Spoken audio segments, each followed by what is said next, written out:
Hi, welcome to Prayers Radio Conversations. I'm your host, Rich Jarvis. This is my co-host, John Waterhouse. This show is only about prayer. Ernest Holmes, which we call spiritual mind treatment in this philosophy. You got it, John.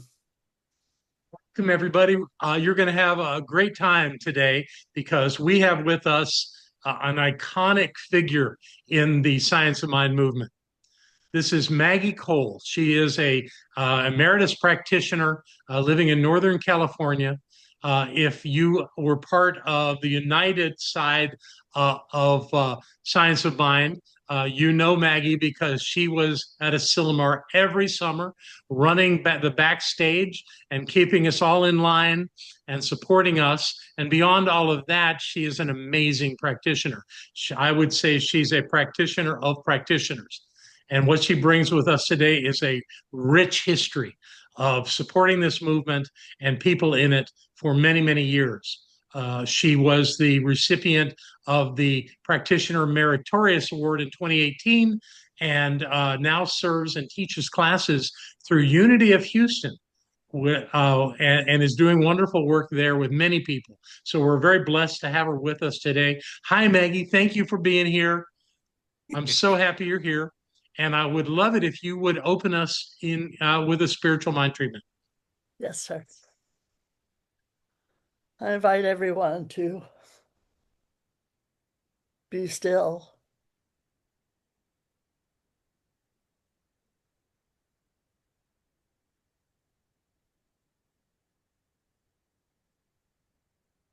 As the Spirit of God reveals itself in this moment.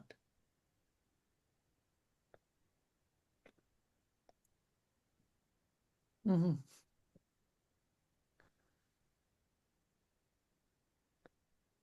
It still astounds me that God is here all the time. And when I am aware of it, as I am in this moment,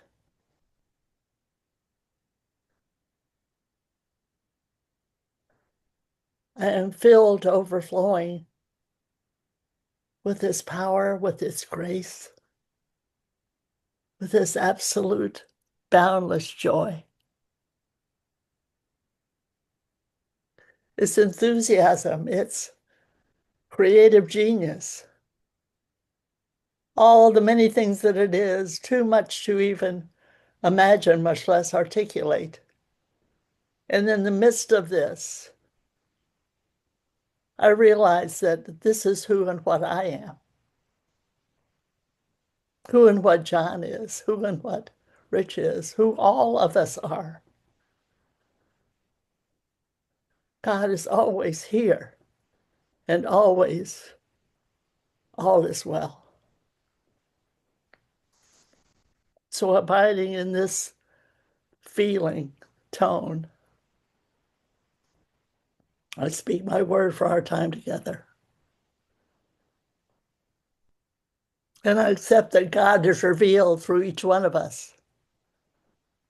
That anyone and everyone that is listening takes away something that feels good, that affirms and supports our intimate, vibrant relationship with the divine. For this, I am truly grateful. It is in this gratitude that I release this word into the law. And as Ernest Holmes says, the prayer is answered before it is even uttered. Thank you, God. I let it be, and so it is. So it is. Beautiful. Wonderful, wonderful. I guess I'm so glad that we're so glad to have you here, Maggie. Hey, how does prayer show up in your life? It shows up very different than it did even 5 years ago. I was not taught about the feeling tone of prayer. I was taught the steps of spiritual mind treatment. And I was told, this is how you feel when you do those steps. So I adhered to the rules. And slowly but surely over time, I began to really feel this feeling but it's been since COVID, because then I stopped doing everything and I just had me and myself and I here in this house. And my relationship with God grew to a place that I never dreamed it could be. Healings happened in my life that I never thought or imagined that could be.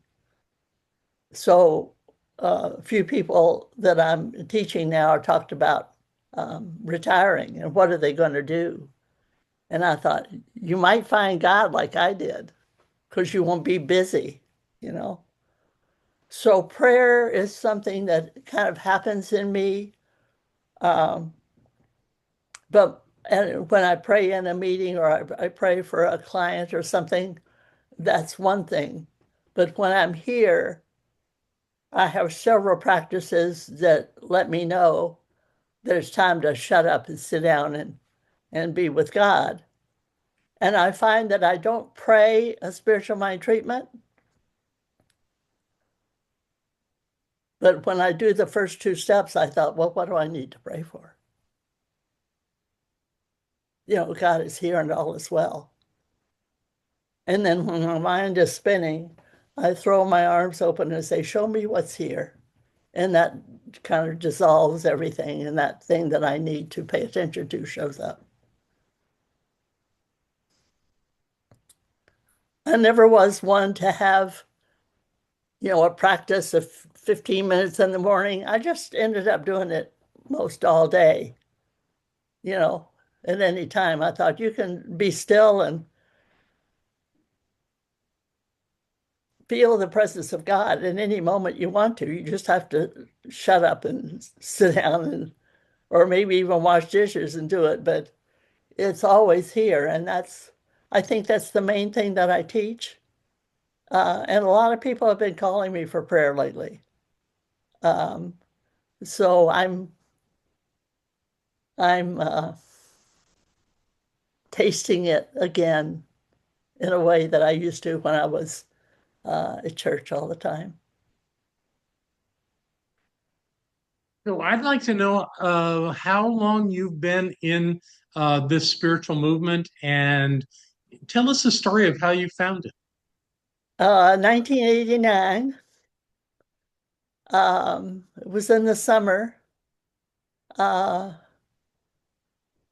and I was on the verge of suicide. You know what happened with Rob. And he was a teenager, and he, like most teenagers, went away from me. And I still thought that I was the one to control him. And so I saw a friend of mine. I lived on the corner of where the church was. I moved on that corner. And so I saw these people that I knew from the JC, and they said, how you doing? And I said, I'm not doing too well. And they said, well, come to church. And I had been to a church when I first moved to Santa Rosa, a Christian church, had 1,600 people in it every Sunday. And then one day, and I didn't know how much I didn't like the Christian church when I was growing up. And one day he said, women are not, even though the woman that touched Jesus's garment was healed, he said, women aren't allowed to really touch the hem of Jesus's garment. And I said, I'm out of here. Really?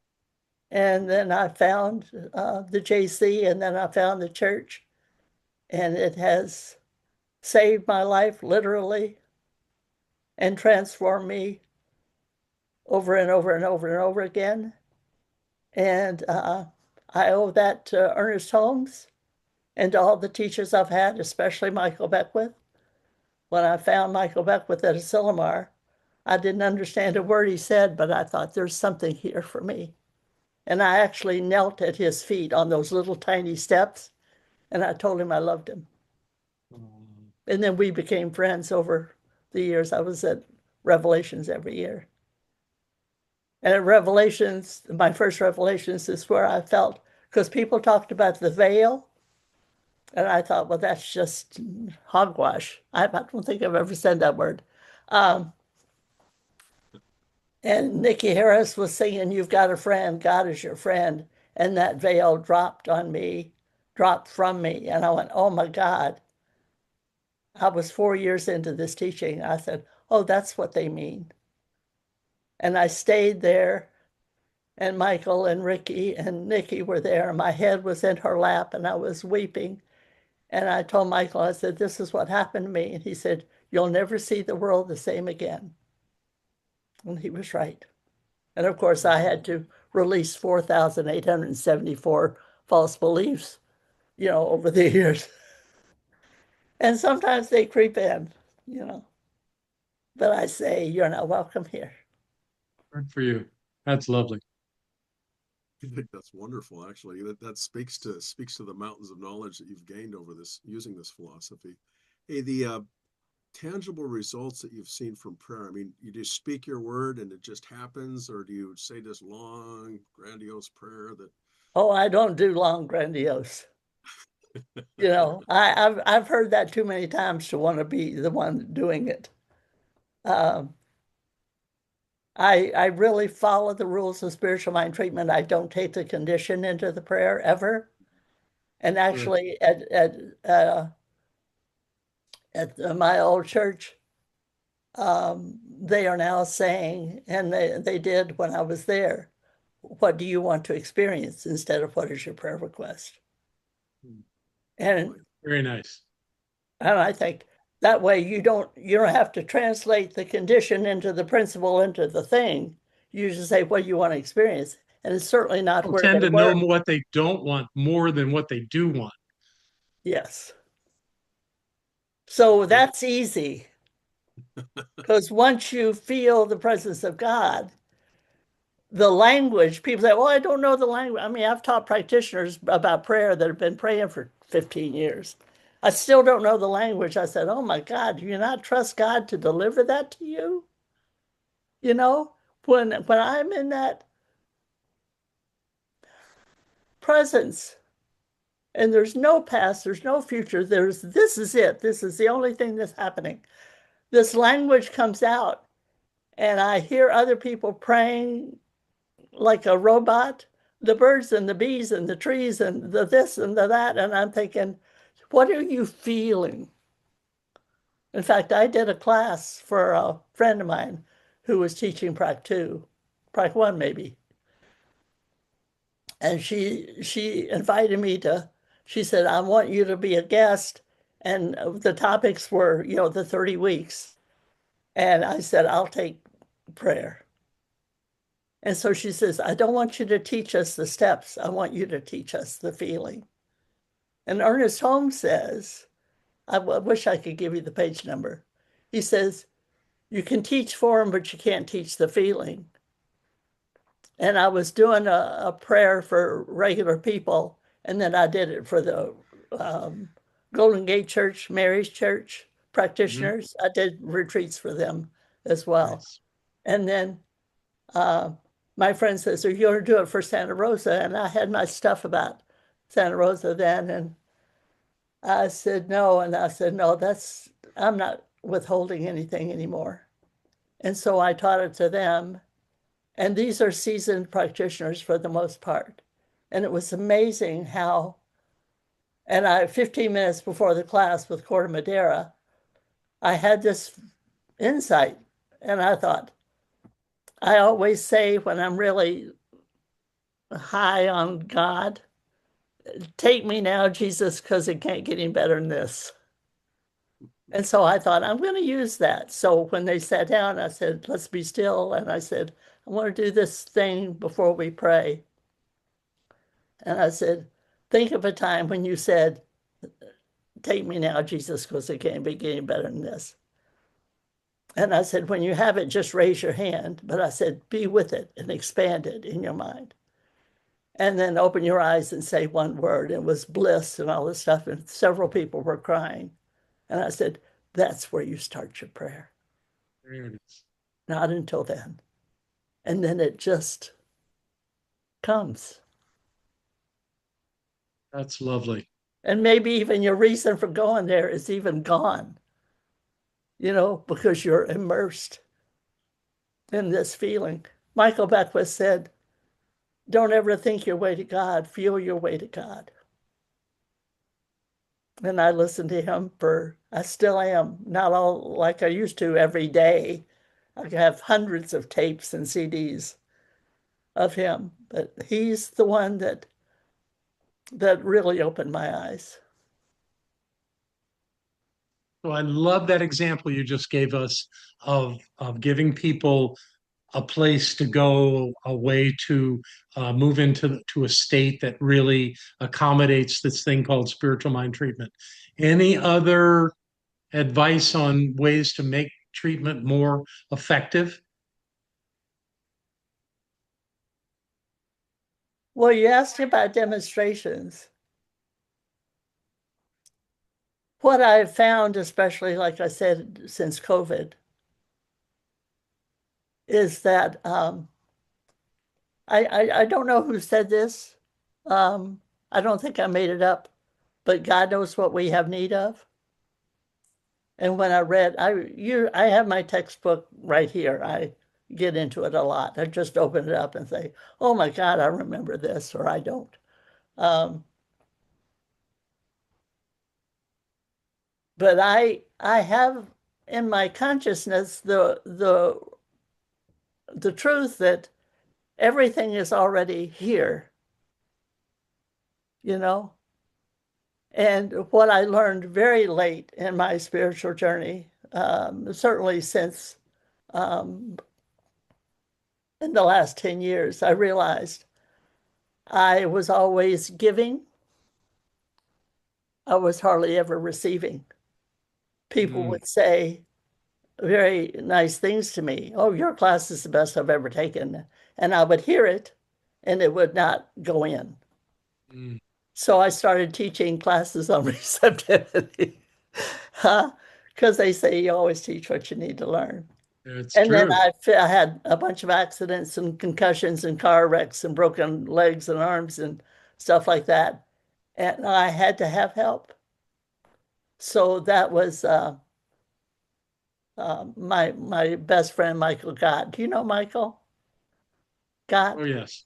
Uh, he said, the next time you want to grow, read a book or take a workshop and don't get in a car wreck. So I've been shying away from being hit by the cosmic 2x4 and really just go inside and say, Great. You everything settled is the here. drama. Yeah, Very nice. yeah. I do like drama sometimes, though. Well, we all do a little bit. Hey, you talked about challenges, broken this, broken that, and things of that nature. How do you adjust when that happens in your life? Say, boom, something happens. What is your go-to? I know it's prayer, but at the moment, what do you think and what do you do?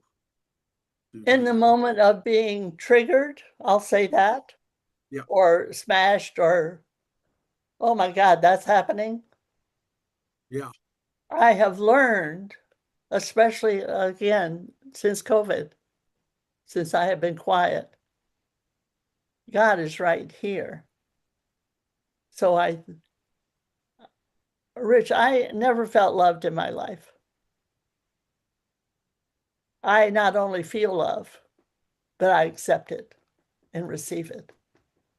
And I know that God loves me. And I know there are people I've met in this teaching who say God is impersonal. It's very personal to me. Because God's not going to say, "I don't like you what you're wearing today." I mean, there's no judgment there. I constantly tell people, they said, "Well, I have a big pig that somebody gave me for reasons I won't go into. And it has these big eyes. And when I was teaching the practitioner retreat, student retreats at church, I'd hold that pig and I'd say, "This is God looking at you. And you tell me what it sees. It sees me struggling. It sees me trying. It sees me poor. It sees me like this." And some people say it sees me as itself. just like Ernest Holmes says. So, Maggie, did you say that people say to you that God is impersonal? Yes. Wow, that's amazing to me because in the Declaration of Principles, Holmes says that God is personal to all who feel the indwelling presence. So that's a contradiction of principle. Well, see, what I took from that, because I know that principle, and I said, and these people have been there longer than me and have different stations than I did at the time. I thought maybe they don't feel the presence of God. That could be, Maybe but they that doesn't just, make God impersonal. you know, it wasn't personal to me until I let myself be taken by it. I was Nice. sitting in my living room in my other house. This is probably 30 plus years ago. And I was just staring out the window and I thought, is this meditation? You know, am I meditating? And I thought, no, I'm just staring out the window. I had a revelation of the presence of God that took me over for about 30 minutes. And I thought, I want to capture this. I always wanted to capture stuff. I'm not prone to capture anything anymore. I just, you know, it's like Ricky Michael's song, I let the love wash over me. I don't try to hold on to it.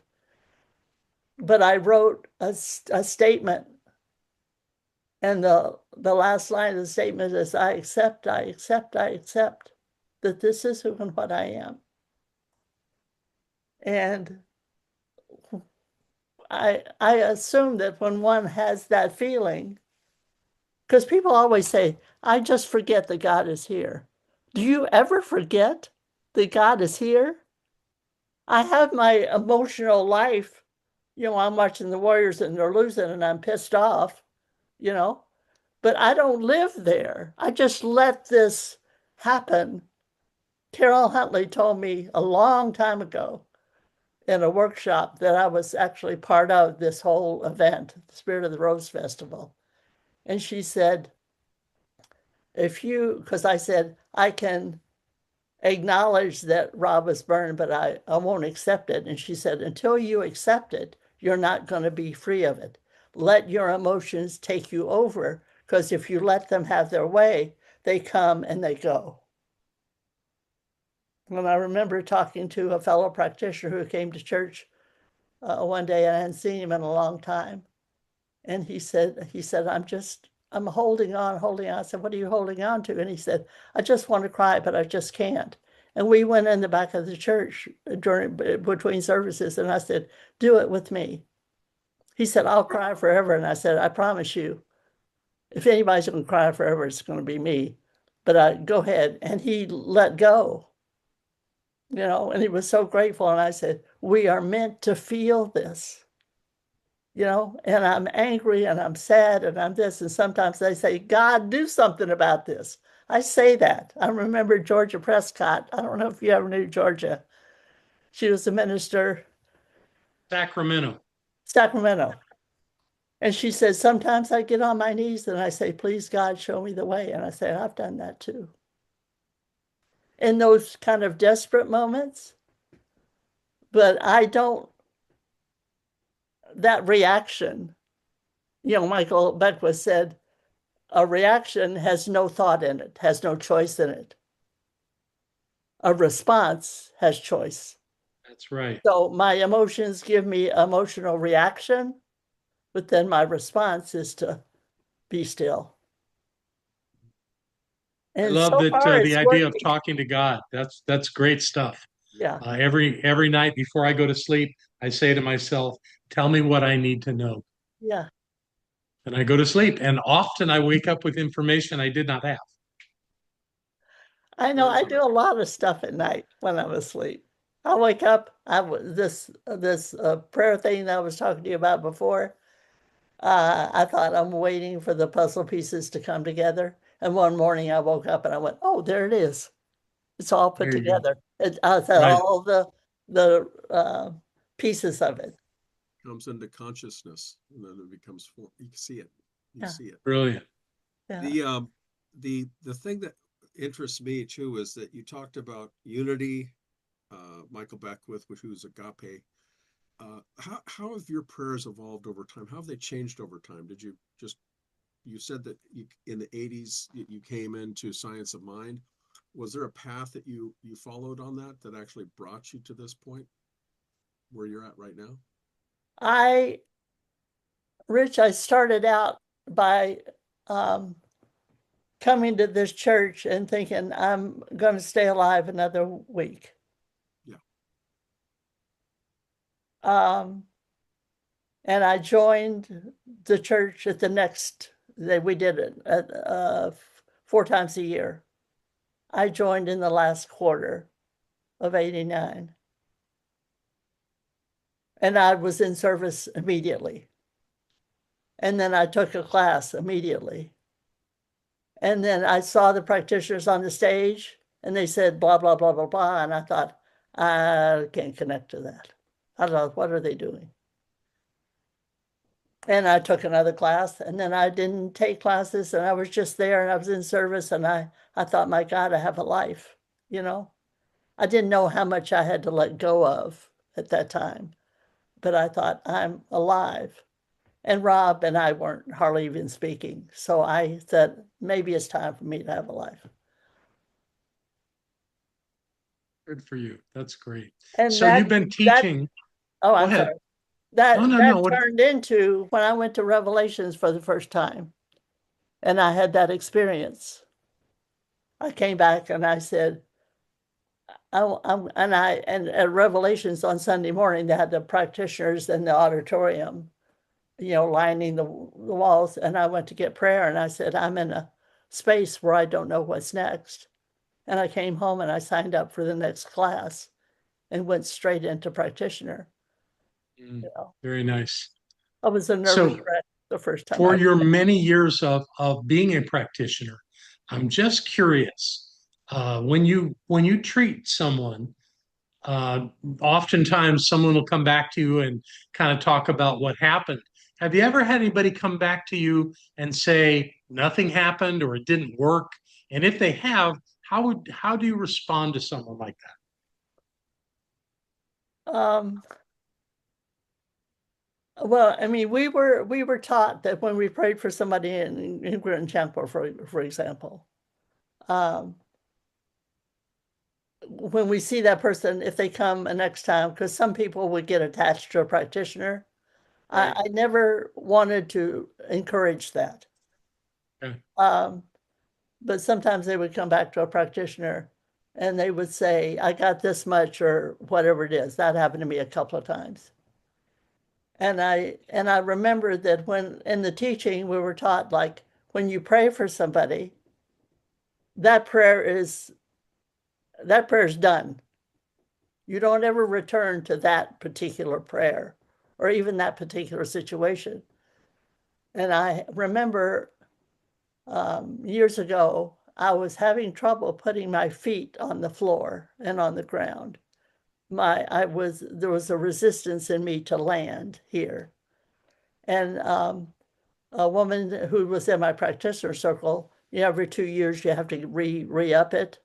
And right. She didn't ever have clients. And she said, does anybody want me to pray for something so I can present this? And here's her paperwork that she did a treatment and it had a result. And I said, well, and I'd had this going on for 6 months. I also learned way later from a fellow practitioner, because he said one night in the Sunday night service, he said, what are we not praying for? And I asked that question a lot. And it's stunning how many people react to it. But she prayed for that. I said, my foot's not hitting the ground, And then I had a demonstration. I went, oh my God, this is what showed up. And then she prayed for that condition. And then I had another one, and she prayed the third time. And the third time she prayed, that thing was gone. Wow. So that's great. I had to go through these steps, because what I thought it was had nothing to do with my physical body, of course. Mm. And I thought, good Lord, I said, show them this. They'll give you those things without any trouble, get you relicensed, Right. So I learned that, and I tell people that was yesterday. Things change. Now what's present? What's present now? I never did take it personally that I didn't do it right. I just knew that sometimes, and Mary Murray Shelton was preaching at our church many, many years ago. This is when Edward would be gone during January. And then she was also doing a Wednesday night, and I was working there at the time. So this was early 90s. And she said, any prayer requests? And I raised my hand, and I was over by the air conditioner turning it off because it was almost over. And I said, I want peace with my son, because there was no peace there then, at least that I was aware of. And she said, what are you willing to do to have it? I said, I'm willing to die for it. 20 years later, we came together. And John, I've never been happier in my life than I am right now for the healing that I have done with him, and then realize that he's been loving me this whole time. And I've accepted it. And we got together for my birthday on the 13th of July. And I had this quote. I didn't have this quote, but 2 days later, I watched a movie, a Denzel Washington movie. And right before the movie, this quote from Mark Twain: the two most important days of your life are the day that you're born and the day you find out why. And I realized that day was why. I never felt freer, happier in my whole life. There was not one thought in my head that said, well, what about nothing for 8 solid hours? And then my next Monday was horrific. But I thought, that is still here. It's permanent now. It's not an experience I had. Right. It's an experience that is in my bones now. That's beautiful. Yeah. I'm so happy to hear that, Maggie. I know you are, honey, because you've heard a lot of bad stories. But he's also heard some good ones. Yes, he has. So what's interesting is that we have a lot of people that watch this show that may not know about science of mind or the philosophy. How would you explain this philosophy to somebody that you met that doesn't even know what science of mind is about? Oh, this is like the test, 25 words or less. Well, without actually, we're at using the 5-minute jargon. mark, so it is What is 25 science of mind? minutes. Yeah.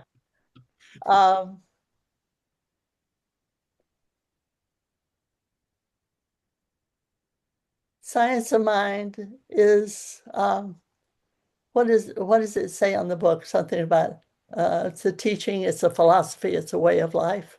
Right. I don't think very many people truly realize that what they're thinking has something to do with the way they live and what shows up. Ernest Holmes lays it out beautifully in a lot of different ways, all of those chapters in this book. And I think if you're willing, if you want to change your life, if you're willing to trust, but I also learned this: if people don't trust God, they're not about to surrender to it, you know? So that wants to be established. But I was desperate. So I needed something. I was willing to hold on to anything that would get me from one day to the next. And that textbook, because we had to read the textbook for foundations, back in the day. I don't think they do that anymore. And I got in this textbook, and I remember the day I found my favorite quote. And actually, I said this in a Zoom practitioner meeting the other day. I was asked for Ernest Holmes' quote, and it's: the realization of the presence of God is the most powerful healing agency known to the mind of man. And I read it, and I read it again, and I thought, you mean I don't have to do anything for this? All I have to do is realize it. It took me a while. It took me some years, but it's here now. And I remember that, and I remember, and Ernest said something like, this is very simple, but it's not easy. Right. And I thought, it's so simple. And sometimes my enthusiasm for this teaching, because it opens you up. It gives you another perspective. And perspective, you hear people say, my truth, my truth, my truth. I think there's one truth. Thank you. So what you're sharing is a perspective or an opinion about the truth. But when you say my truth and that truth is limited, and when it's stated, it's limited. I've had fights about this with other practitioners and Well, ministers. you would have gotten a big hug from me on that one. I've been teaching that my entire career that that we don't own truth. We don't, it's not something we can manipulate. If it's true, it's true. We can use it, we can be aware of it, but we cannot claim it as ours. But you can claim your truth. Well, I can try. Well, it isn't my truth, though. I agree No, with it's John. not.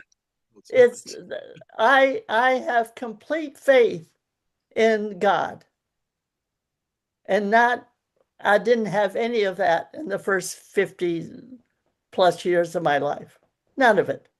God was a man in the sky with a clipboard. I was the sinner. I was going to hell. Period. Yeah, that's And what then they told us. all of a sudden, Ernest Holmes tells me that I'm not. And when a person has no self-esteem whatsoever, and I'm under the guilt and shame of what happened to Rob, for somebody to say that to me, I think I'll hold on to this rope Yeah. to get me out of this quicksand. And I stayed with it, and I stayed with it, and I saw people come and go, and people come and go when they got their, what was it, parking places, palaces, and partners or something. And I thought, I wasn't looking for any of that. I was looking to save my life and have a life. And so that's what this teaching gave me. I didn't, Rich, I'm sorry I didn't put that in 25 words or less, but I get very enthusiastic when I talk about earnest and science of mind and prayer. So you're This getting the shows best of me. this, and we are getting, and you're doing fabulous, and we love you for that. I think it's just wonderful. But we have one last question for you, and John will be asking it. So my final question is, what would you like people to take from this time we've spent together, those that watch this?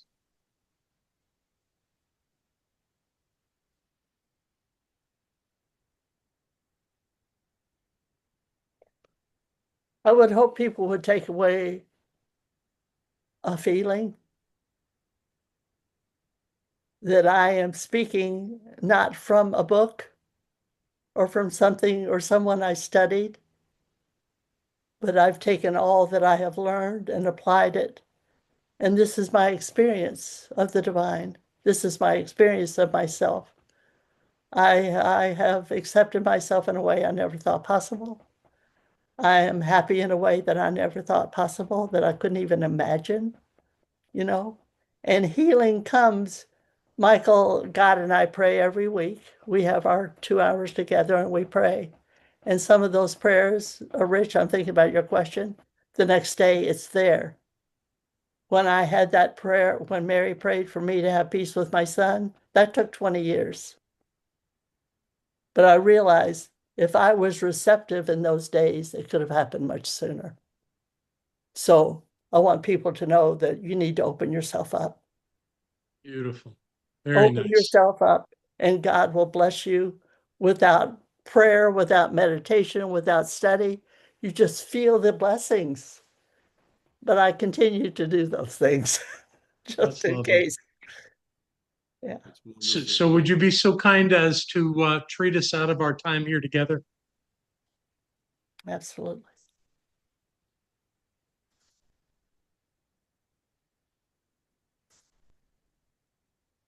My favorite thing and the thing that I feel I was born to is joy. And there's so much joy and enthusiasm and zeal and wonder and awe. Thank you,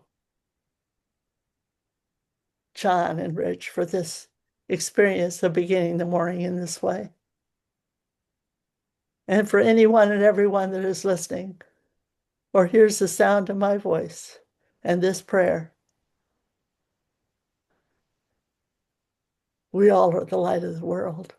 That's the absolute truth. God sees us as his own, responds to us as the perfection that we are. I accept this for everyone all over this world, that right here, right now, that God is here and all is well. I am grateful. I let this be, and so it is. So it is. Beautiful. We thank you, Maggie, for being with us today. Thank you, Rich, for inviting me. John, where can they find you at? Well, some of the things going on in my life right now is that I have another podcast called Higher Reality on the Edge of Understanding. You can find that on Substack or Facebook or YouTube or probably any of the major sites, and it's under Mystic Living Press. Mystic Living Press. So I'm doing that. My newest book is out. It's called Spirits Awakening, and it's available on Amazon. And I'm getting ready to be traveling around the country doing retreats on my current interest, which is mastering manifestation. So that's what's going on with me. Thank you, Rich. Awesome. On Prayers Radio, I'm Rich Jarvis. And like, subscribe, or support us. You can go to prayersradio.com and do that. And there's one thing that we need to say is that if you don't have a prayer, if you ain't got a prayer, you need to say a prayer. Mm-hmm. I think that's very important. So stay tuned next week for another fun-filled adventure of Prayers Radio. Everybody say Thank bye. you, Rich. Bye, everybody. Bye.